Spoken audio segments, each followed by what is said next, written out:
Hello learners. तो हम लोग डिस्कस कर रहे थे एक्सरसाइज 13.2। तो हम लोगों ने question number first and second last class में डिस्कस किया। तो हम लोग यहाँ पे डिस्कस करेंगे क्वेश्चन नंबर 3। क्वेश्चन नंबर 3 क्या कह रहा है? Question number 3 is given, Rahman is making a wheel using spokes. He wants to fix equal spokes in such a way that the angle of between any pairs of consecutive spokes are equal. Help him by completing the following table. तो यहाँ पर एक क्या है, number of spokes use कर रहे हैं, spokes, और क्या है, angle between a pair of consecutive spokes, angle of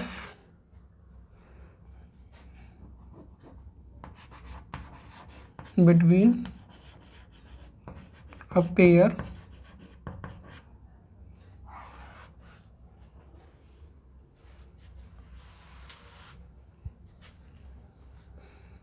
of consecutive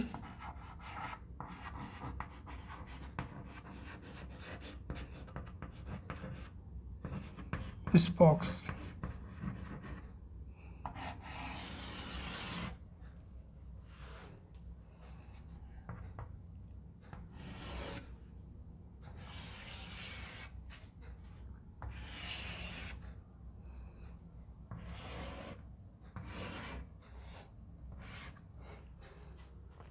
तो यहाँ पे देख रहे हैं आप, नंबर ऑफ स्पोक्स अगर यूज़ कर रहे हैं 4, तो वो 90 डिग्री शो कर रहा है।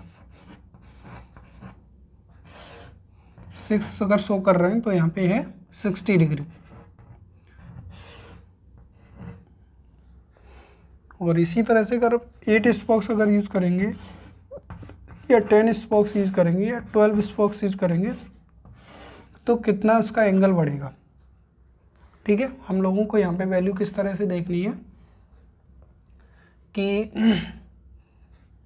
यहाँ पे आप देख रहे हैं, जैसे हमारे पास इन्वर्स की कंडीशन क्या होती है, इन्वर्स प्रोपोर्शन।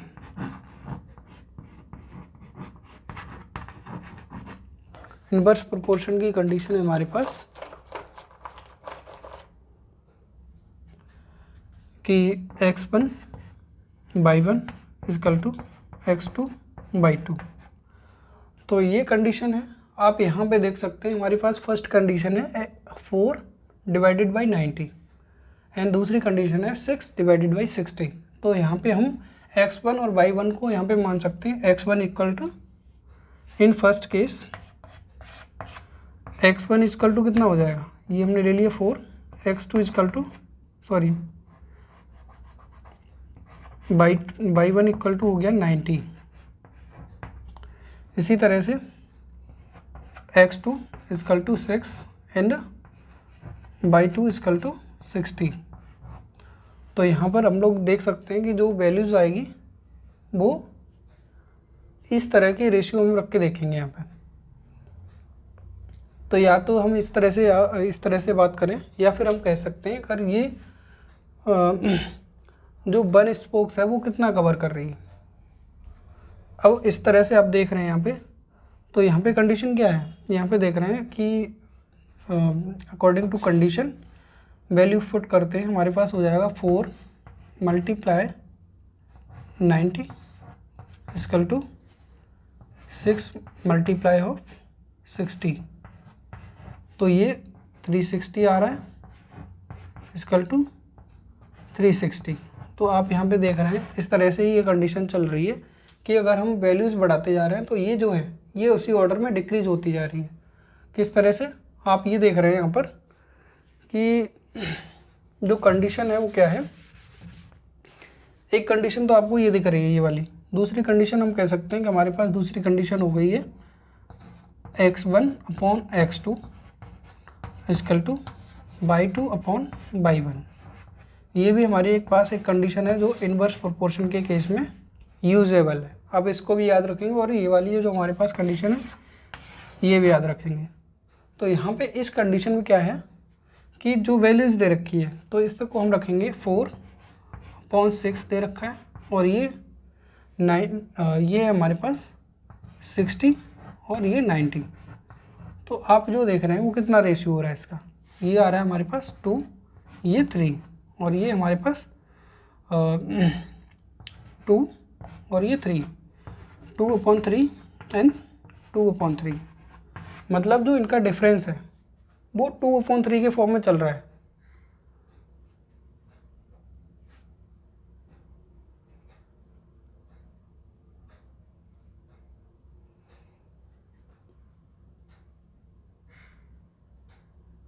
तो इस कंडीशन में ये तो हमें पता चल गया कि ये जो है इस तरह से रेशियो चलेगा। तो हम लोग इसके बाद जो वैल्यूज़ हमें फाइंड आउट करनी है केवल हम उनको करेंगे। तो क्या होगा, इस कंडीशन में हमारे पास इस तरह से हम इसको रखेंगे, जो ये वैल्यू ये तो रखेंगे x1 y1 equal to x2 and y2, ठीक है। तो यहाँ पर जो वैल्यू दे रखी है वो क्या है, x1 है आपके पास 4 और y1 है 90। अगर हमारे पास x2 जो है वो अगर 8 हो जाता है, मतलब नंबर ऑफ स्पॉक्स अगर हम 8 लेते हैं तो वो कितना एंगल कंटेन करेगी। ये जब 4 हमारे पास स्पॉक्स यूज करी तो हमारे पास 90 का एंगल पर स्पॉक्स के बीच में रहा। अगर ये 8 हमारे पास हो जाएंगी तो ये एंगल कितना हो जाएगा आप देखेंगे। तो ये हमारे पास कंडीशन है 4 × 90 इक्वल टू 8 × x यानी y2। तो y2 कितना आएगा हम देखेंगे इसको कैलकुलेट करके। 4 से हम इसको 2 टाइम्स डिवाइड कर देंगे तो y2 इक्वल टू 90। अब ये जो 2 आया वो हमारा इसमें डिवाइड में चला जाएगा, ये आप समझ सकते हैं। 2 का डिवाइड इसमें किया तो हमारे पास आ गया 45 degree. y2 equal to 45 degree आ गया। तो ये आप इस तरह से फिल कर सकते हैं। यहाँ पे ये आ गया 45 डिग्री। इसके बाद हम लोग नेक्स्ट ऑप्शन की बात करेंगे। अगर हम 10 स्पोक्स अगर यूज़ करते हैं 8 की जगह तो कितना एंगल जो है कंटेन करेगी 1 अनदर स्पोक्स। तो ये हो जाएगा इस तरह से। इस कंडीशन में हम इसको रखेंगे, केवल यहाँ पे चेंज करेंगे x2 को, वो कितना हो जाएगा, ये हो जाएगा 10। तो सेम एज कैलकुलेशन, तो ये हो जाएगा 4 × 90 इक्वल टू 10 × 2। तो ये हमारे पास 10 से हम इसको 9 टाइम्स कर सकते हैं। तो y2 इक्वल टू 9 का मल्टीप्लाई हो जाएगा 36 डिग्री। तो ये हमारे पास जो एंगल कंटेन करेगा वो हो जाएगा आपके पास 36 degree. Each spokes contain 36 degree with each other. ये एंगल कंटेन करेगी इतना। फिर हमारे पास ये अगर हम 12 स्पोक्स लेंगे तो कितना एंगल कंटेन करेंगे। तो यही सेम यहाँ पे हम लोग 12 कर लेंगे इसको, ठीक है। आप लोग समझ सकते हैं इसको। तो यहाँ पे क्या है 4 × 90 इक्वल टू 12 × y2। तो y2 कितना आ जाएगा आपके पास, इसको हम 1 टाइम्स इसको 3 टाइम्स कर सकते हैं। तो हमारे पास आ गया 90 और ये हो गया 3y2। तो इसके बाद आ जाएगा y2 equal to 90 divided by 3, तो ये आ जाएगा 30। तो y2 कितना आया 30 डिग्री। अगर ये हम लोग 12 स्पोक्स अगर यूज़ करते हैं तो ये एंगल जो हो जाएगा वो कितना होगा 30 डिग्री। इसके बाद हम लोग आगे मूव करेंगे। अब इसमें स्टेटमेंट है,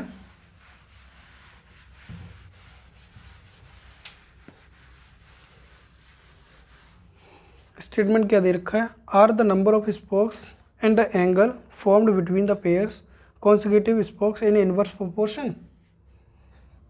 यस, इस क्वेश्चन का आंसर होगा यस, क्योंकि हमारे पास अगर हम नंबर ऑफ स्पोक्स को बढ़ाते जा रहे हैं, जब ये 2 करके यहाँ पे इंक्रीज़ होती जा रही है तो यहाँ पर जो है ये डिक्रीज़ होती चली जा रही है। ये आप देख रहे हैं डिक्रीज ऑर्डर हो रहा है। तो ये एक इन्वर्स प्रोपोर्शन में, फर्स्ट का आंसर हो जाएगा यस। सेकंड क्वेश्चन है calculate the angle between a pair of consecutive spokes on a wheel with 15 spokes. तो यहाँ पे कंडीशन ले ली, अगर ये हम 50 स्पोक्स अगर लेंगे तो ये कितना एंगल कंटेन करेंगी। तो इसमें हमारे पास सेम केस है, x1 की वैल्यू कितनी हो जाएगी, वो है हमारे पास 4 एंड y1 कितना हो जाएगा, वो 90 है। तो इस तरह से ये हमारे पास हो जाएगा x2 इक्वल टू 15। तो y2 कितना होगा, y2 क्योंकि ये कंटेनिंग एंगल है, तो यहाँ पर क्या करेंगे, same as 4 multiply 90 equal to 15 multiply y2। तो ये हो गया आपके पास y2 equal to 4 multiply 90 divided by 15।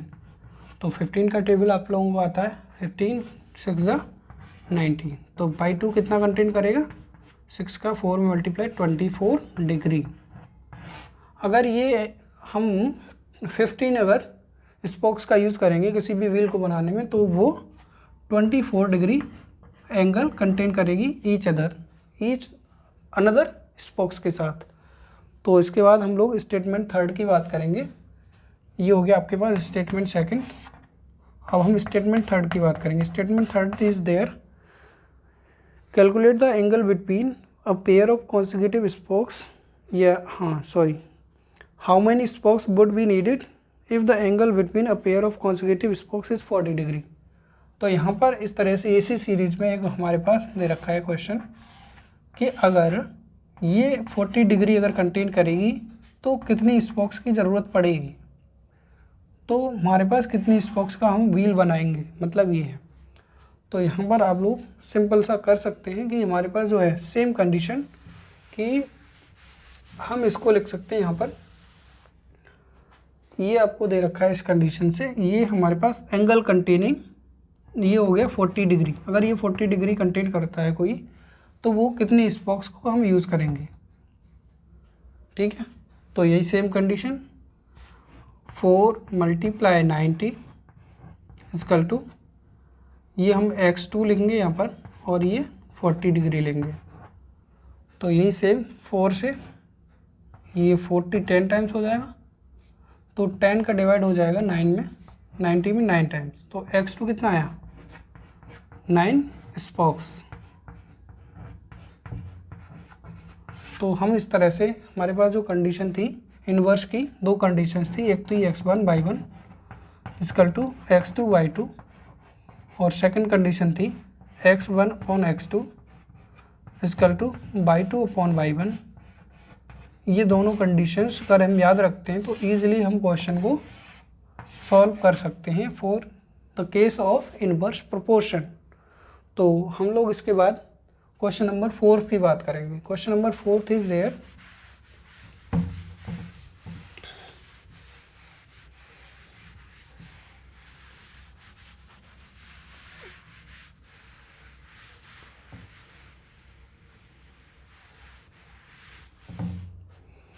Question number 4 आपको गिवन है, क्या है, if a box of sweets is divided among 24 children. यहाँ पे नंबर ऑफ चिल्ड्रन दे रखा है, ऑफ चिल्ड्रन, और दूसरा है नंबर ऑफ टॉफी।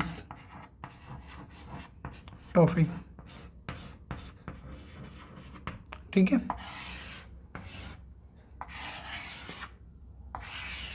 ये कंडीशन हमने इस तरह से बना ली। ये कह रहे हैं कि 24 चिल्ड्रन हैं और उनको कितनी टॉफ़ी दी जाती है, तो उनको 5 स्वीट्स मिलती है, 5 टॉफ़ीज़ या स्वीट्स, ठीक है। इसको हम लिख देते हैं स्वीट्स। अगर ये कह रहे हैं कि अगर हम ईच को 4 टॉफ़ीज़ मिले या 4 स्वीट्स मिले तो कितने बच्चों को ये मिल सकती है। तो सेम केस है हमारे पास कि ये हम इसको x1 मानते हैं और ये y1 और ये हमारे पास y2 हो जाता है, तो ये x2 है। तो हमें क्या कैलकुलेट करना है, आप देख रहे हैं x2 हमें कैलकुलेट करना है। तो same condition of inverse proportion ये हमारे पास कंडीशन थी x1/1 इजकल टू x2/2। तो वैल्यूज़ को पुट कर देंगे हम लोग। 24 × 5 इजकल टू x2 हमें कैलकुलेट करना है एंड y2 आपको गिवन है 4। तो इसमें इजीली हम लोग कर सकते हैं 4x2 जो हमारे पास वेरिएबल है उसको हम लेफ्ट हैंड साइड पे लाएंगे इजकल टू 24 × 5। तो ये x2 ये हमारे पास 4 जो है इधर डिवाइड में चला जाएगा।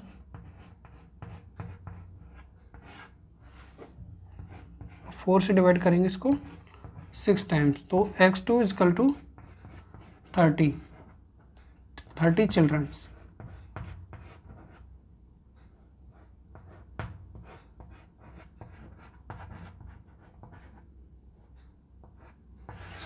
तो मतलब ये है अगर हम 4 टॉफीज़ वही टॉफीज़ अगर डिस्ट्रीब्यूट करते हैं 4 टॉफीज़ अगर देंगे तो इसका मतलब ये है वो 30 स्टूडेंट्स को या 30 चिल्ड्रंस को टॉफ़ियाँ मिल जाएंगी।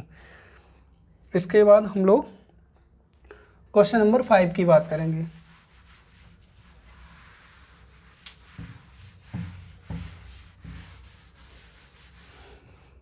क्वेश्चन नंबर 5 क्या कह रहा है?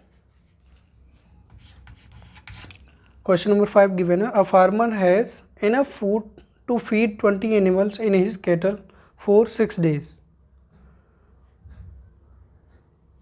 तो यहाँ पे क्या क्या दे रखा है वो लिखना है केवल। नंबर ऑफ एनिमल्स, अब फार्मर के पास नंबर ऑफ एनिमल्स कितने हैं और वो कितने डेज तक खिला सकता है, days to feed.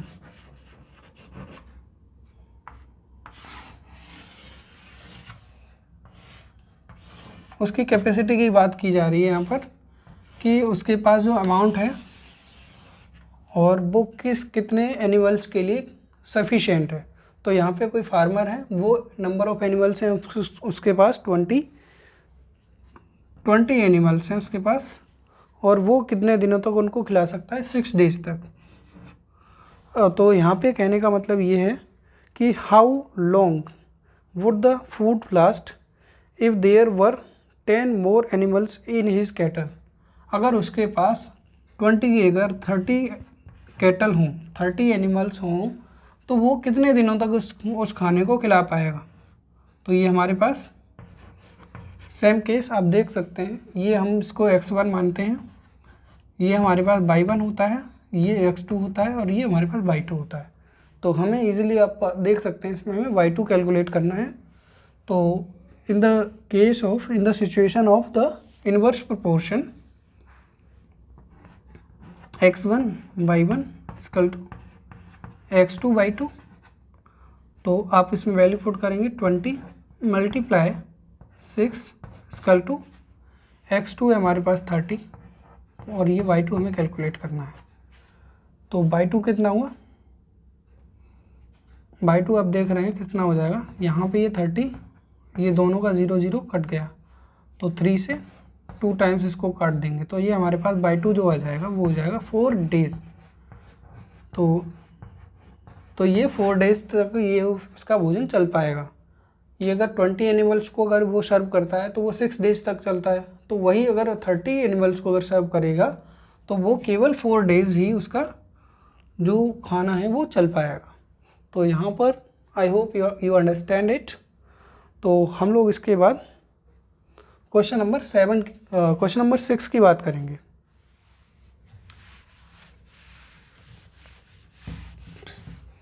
Question number 6 is given a contractor estimates that 3 persons could rewire Jasminder's house in 4 days if he used 4 person। ये कह रहे हैं कि कॉन्ट्रैक्टर है, वो नंबर ऑफ पर्सन यूज़ करता है, नंबर ऑफ पर्सन और क्या यूज़ करता है, और डेज टेकन, टाइम टेकन लिख देंगे यहाँ पे, टाइम टेकन डेज में। ठीक है, तो आप लोग इस तरह से सिचुएशन देखेंगे। यहाँ पर क्या है, तो ये है, अब वो क्वेश्चन में कह रहा है कि अगर वो 3% को लेता है तो वो क्या करता है, 4 डेज़ के अंदर पूरी वायरिंग को सेट करता है, 4 डेज़ के अंदर।